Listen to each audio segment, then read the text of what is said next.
Imagine sending money overseas without high fees, without waiting days, and without middlemen.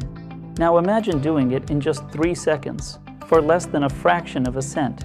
That is the power of XRP, a digital asset that has been quietly partnering with banks, powering real financial institutions, and surviving years of regulatory battles, only to come back stronger. Let's break it down in simple language so you finally understand what XRP really does, why it matters, and whether it could be the bridge between crypto and traditional finance. What is XRP and why it exists? XRP is not trying to replace your local currency. Instead, it is built to solve a very specific problem: cross-border payments.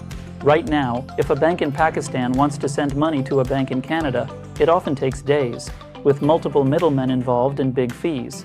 With XRP, that same transfer could happen in 3 to 5 seconds with near zero cost. A typical XRP transaction costs about 2/10,000ths of a dollar. That is why over 300 financial institutions, including giants like Bank of America and Santander, have tested or adopted Ripple's technology, which uses XRP behind the scenes. XRP is often used as a bridge currency, helping banks convert money from one currency to another instantly. How it works: XRP runs on something called the XRP ledger, or XRPL. Here is how it is different from most blockchains. There is no mining. XRP does not use proof of work like Bitcoin. It uses a consensus mechanism with over 120 validators around the world. It can handle 1,500 transactions per second, with finality in under 5 seconds. And because it does not require mining, XRP is incredibly energy efficient. It has even been carbon neutral since 2020. Plus, in July 2025, XRPL became EVM compatible. This means developers can now build Ethereum-style smart contracts directly on XRP's network, but pay gas in XRP instead of Ether. Tokenomics and supply. Now let's talk about the XRP token itself. The total supply is 100 billion XRP. The circulating supply is around 59 billion. About 38 billion XRP is still locked up in escrow and released slowly. Ripple, the company behind XRP, does not control the entire supply. They locked most of it into a transparent escrow system, releasing about 1 billion XRP per month and rolling back what is not used. Also, every time you make a transaction on the network, a tiny bit of XRP is burned, permanently removed from supply. It is small, around 10,000 XRP per year, but it adds long-term deflationary pressure, ecosystem, and global adoption. Here is where things get exciting. XRP is not just theoretical. It is being used right now by banks, payment providers, and even in the derivatives market. In 2025 alone, the RLUSD stablecoin, Ripple's own regulated stablecoin, launched on both XRP and Ethereum networks.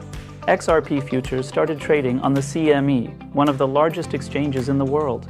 And in Canada, XRP spot ETFs were officially approved, opening the door for institutional investors. All this happened after XRP won a major United States court case in 2023, where a judge ruled that XRP is not a security when sold to retail investors. This legal clarity gave XRP a second life and boosted confidence in the US market. Risks and final thoughts. But XRP still faces challenges. The SEC is still pursuing appeals in parts of the case, so full clarity is not guaranteed.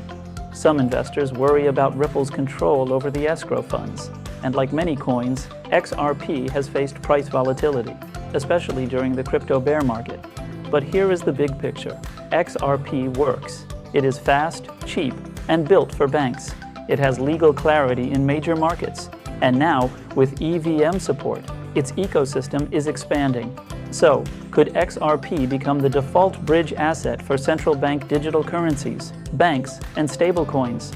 That depends on adoption and on Ripple's ability to keep institutions coming in. But one thing is clear: XRP is no longer just a coin. It is infrastructure, built to connect traditional finance with the crypto future. If you found this helpful, hit like, subscribe, and let us know in the comments. Is XRP your future cross-border solution, or just hype? See you in the next one.